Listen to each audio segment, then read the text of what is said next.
Buen día. La idea hoy es trabajar sobre una política pública en base a los criterios que hablamos hasta ahora. Le pedí a el máster Adolfo Rossi que nos hablara sobre la activación del misil Cóndor durante el periodo de Carlos Menem. Es licenciado en Ciencia Política, máster en Relaciones Internacionales por Flaxo, es profesor en varias universidades y además se desempeña en la Escuela de Guerra. Así que bueno, le doy la palabra a él. Bueno, muchas gracias. Buenos días a todos. La idea del tema que voy a tratar hoy es la desactivación del misil Cóndor. El misil Cóndor es un proceso muy largo que comienza en el año 79, en pleno gobierno militar, impulsado fundamentalmente por la Fuerza Aérea, como un actor dentro de la Junta Militar que tiene en especial este proyecto. Es seguido durante el gobierno de Alfonsín y desactivado en el gobierno de Menem. El proceso del misil Cóndor es un proceso muy largo que tiene en cuenta múltiples actores, actores internos, actores externos. Tiene en cuenta muchísimas limitaciones a lo largo de su periodo, principalmente limitaciones económicas que hacían avanzar, dilatar el proceso. Pero sin hablar de eso, me voy a detener específicamente en la decisión política de la disolución del proyecto Cóndor. Como dijo Alejandro antes, esa decisión política se toma en el primer gobierno de Carlos Menem, si bien no fue la idea inicial del gobierno. Hay una primera etapa, los primeros meses de gobierno, prácticamente un año, en el cual se continúa, si bien por las dificultades económicas de ese momento, prácticamente los avances concretos son muy pocos, pero se continúa con la idea de avanzar en el proyecto del misil Cóndor. Después de esto hay una segunda etapa en la cual en un primer momento se congela el proyecto y después se decide dar por finalizada la posibilidad del desarrollo autónomo del misil Cóndor. Esa decisión puede haber tenido que ver con la llegada de Guido Di Tella a la Cancillería y su decisión de vincularse más estrechamente con Estados Unidos. La decisión final se toma cuando se alinean tres actores dentro del frente interno. Por un lado, Cavallo en el Ministerio de Economía, Guido Di Tella, que había sido embajador de argentino en Estados Unidos hasta ese momento como canciller, y Herman González en defensa. Que si bien Herman González antes había tenido responsabilidades en el Ministerio de Economía, en defensa aún era el actor que pugnaba por continuar con el proyecto del misil Cóndor. Se da un 2-1. Cavallo y Di Tella por la desafectación completa del proyecto y Herman González por mantener adelante ese proyecto.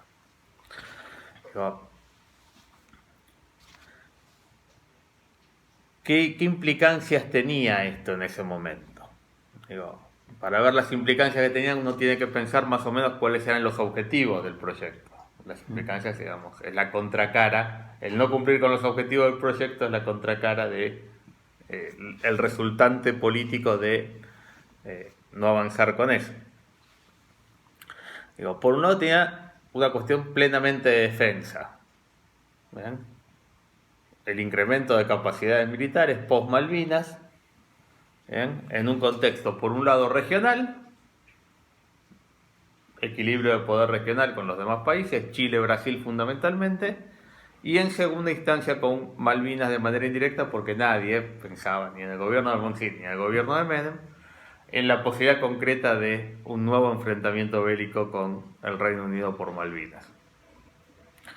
Por otro lado, tenía la idea de un desarrollo científico, entre comillas, autónomo, porque si uno hiciera el análisis o si uno tuviera tiempo de rever todas las empresas europeas y de otras regiones del mundo que participaban del proyecto Cóndor, realmente lo autónomo era bastante poco. ¿Bien? Gran parte de la tecnología era tecnología de empresas de Europa Occidental. Entonces, ese desarrollo autónomo, por otro lado, era otro de los objetivos que se perseguía con este proyecto. Y un tercer objetivo que se persiguió con este proyecto, fundamentalmente durante el gobierno de Alfonsín, era tener un aliado dentro del actor militar, que era la Fuerza Aérea. Si uno repasa lo que fue la relación del gobierno de Alfonsín con las Fuerzas Armadas, uno tiene rápidamente el recuerdo de los alzamientos carapintadas, que eran fundamentalmente del ejército y en segunda instancia de la Marina. Bueno, en estos alzamientos nunca participó la Fuerza Aérea, entre otras cosas por la continuidad del proyecto Cóndor, ¿no? Porque en gran medida por el prestigio que habían ganado la Fuerza Aérea, por su involucramiento en la guerra en Malvinas, por ser la menos involucrada en las políticas represivas de los años 70, por otros factores, si se quiere, era la que el gobierno de Alfonsín tenía mayor afinidad, mayor cooperación entre el gobierno y este actor militar. Entonces, esta continuidad del proyecto Cóndor también ayudaba a consolidar esta vinculación entre el gobierno civil y el actor militar.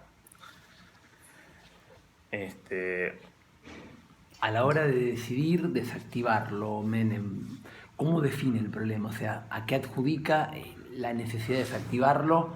¿Es una cuestión presupuestaria? ¿Es algo que tiene que ver con la necesidad de mejorar las relaciones con otros países? ¿Es parte de un proyecto de defensa a nivel continental, la desactivación de estas iniciativas? Si bien la desactivación tenía, como había mencionado antes, problemas presupuestarios a lo largo de todo su derrotero, no fue lo presupuestario lo que primó, sino fue básicamente la vinculación bilateral con los Estados Unidos.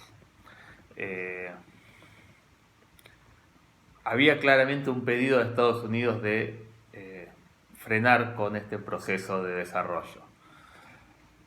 Se lo puede adjudicar este pedido a varias cuestiones. Por un lado, el tema Malvinas en sí. Estados Unidos, aliado de Gran Bretaña, en el momento que se terminara de desarrollar la capacidad del Cóndor 2, podía ser utilizado en un escenario Malvinas. Por otro lado, el miedo a que esa tecnología fuera a parar a actores de otras regiones, no demasiado amigos de los Estados Unidos. Entonces, también estaba esta idea de el nuevo orden mundial, el rol de Estados Unidos en el mundo, la posibilidad de que Brasil y Argentina firmaran el TNP, el Tratado de No Proliferación, y un montón de acomodar el escenario regional a este nuevo escenario mundial de no proliferación de armas de destrucción masiva y demás. No formaba parte de un acuerdo regional de defensa. De hecho, nunca existió ese acuerdo regional de defensa, ni lo existe aún hoy. Ni siquiera el UNASUR, que fue lo que más se intentó parecer en los años posteriores, logró conformar tal cosa. Uno puede decir, Argentina accede a este pedido de Estados Unidos a cambio de ¿qué? Bueno, ahí juegan distintas cosas. Por un lado, la vinculación de cuestiones, la vinculación de agendas. Para Argentina, en su definición de política exterior de ese momento, lo prioritario no eran las capacidades militares, sino era el tema económico. ¿Bien? Esta misma época, más o menos, es lo que en la misma época se va dando en el contexto de lo que se llamó las reformas de primera generación, consenso de Washington y demás, se va dando el Plan Brady, que es un fuerte alivio para la deuda de los países latinoamericanos y donde Argentina accede rápidamente a los beneficios de ese plan, y por las particularidades de la economía argentina, que precisamente no eran las mejores en ese momento, la ayuda que da Estados Unidos a la economía de ese país, las inversiones que pueden venir a Estados Unidos en el proceso de privatización, etc.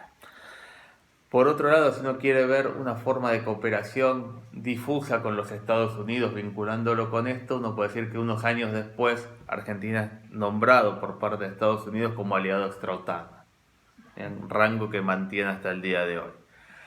¿Qué significaba ser aliado extra-OTAN? No demasiado, pero sí significaba poder acceder a cierto material que las fuerzas de Estados Unidos pasaban a desuso a una condición bastante ventajosa en cuanto al precio y a la forma de pago. Y dentro de la toma de decisiones del gobierno, ¿esto es algo impulsado desde algún ministerio puntualmente? ¿Genera reacciones adversas por parte de otro? Ese 2-1 que mencionabas antes, esto ¿tiene es un impacto en la toma de claramente decisiones? impulsado por Relaciones Exteriores en manos de Di Tella y Economía de Cavallo, y tiene repercusiones negativas en el área de defensa. ¿Cuáles eran esas repercusiones negativas? Bueno, no pasó demasiado por eso, pero sí fue visto como parte de un proceso en el cual se fueron quitando recursos al área de defensa. ¿Y hay alguna posibilidad por parte de las Fuerzas Armadas de negociar algún tipo de contraprestación o de movilizar recursos en contra de esta medida? Porque uno piensa fácilmente que un sindicato hace paro, los empresarios amenazan con lockout, pero los militares tienen una dificultad mayor para No, moverse. las Fuerzas Armadas no tuvieron ninguna reacción de ese tipo. Digo, además hay que situarlo en el contexto en el cual estaba, que era el aplastamiento final del levantamiento de los carapintadas por parte del gobierno armenio. Entonces no tenían lugar para responder corporativamente y llevar adelante ningún tipo de medida extrema que pusiera en el marco de la política nacional los reclamos del área. ¿Y alguna contraprestación hacia el Ministerio de Defensa o hacia las Fuerzas Armadas, como podría ser la posibilidad de acceder a armamento más moderno, más...? No, simplemente lo único que se hizo en el marco posterior de los acuerdos de Argentina con Valeo Trump fue la compra de los aviones A4. Que tiene cierta contraprestación a la Fuerza Aérea, que es para la Fuerza Aérea. Y por otro lado, lo que se da es una nueva misión a las Fuerzas Armadas en ese momento, que tiene que ver con la participación en misiones de paz. Si bien Argentina ya era participante de misiones de paz, por ejemplo, como en el caso de Chipre, se impulsa muy fuerte la participación en misiones de paz, por un lado, para darle una misión a las Fuerzas Armadas, que estaba el debate para qué servían las Fuerzas Armadas, no pudiendo hacer nada en lo interno, no teniendo amenazas externas demasiado relevantes, porque América del Sur era una zona de paz, terminaban con los diferendos limítrofes, etcétera, etcétera. ¿Qué rol se le daba a las Fuerzas Armadas? Bueno, la participación en misiones de paz. Y por otro lado, esa participación en misiones de paz tenía algún tipo de beneficio material para las Fuerzas Armadas. En tanto podían adquirir algún material que financiaba Naciones Unidas, que era llevado a las misiones de paz y luego quedaba para las Fuerzas Armadas. Y por otro lado, como, esto no es demasiado académico, el viatiqueo por parte de los militares que participaban en las misiones de paz. Pero no podría pensar que a cambio de una pérdida de presupuesto y una caída general de los salarios, posiblemente esa era una alternativa interesante para... Esa era la forma, en alguna forma, de compensar al actor Fuerzas Armadas en este proceso. Muy bien. Bueno, ¿algo más que quieras agregar para cerrar? No, creo que bueno, nada más. Con las limitaciones del tiempo que nos marca el video, le agradecemos mucho al licenciado Rossi y bueno, nos veremos más adelante. Bueno, gracias a ustedes.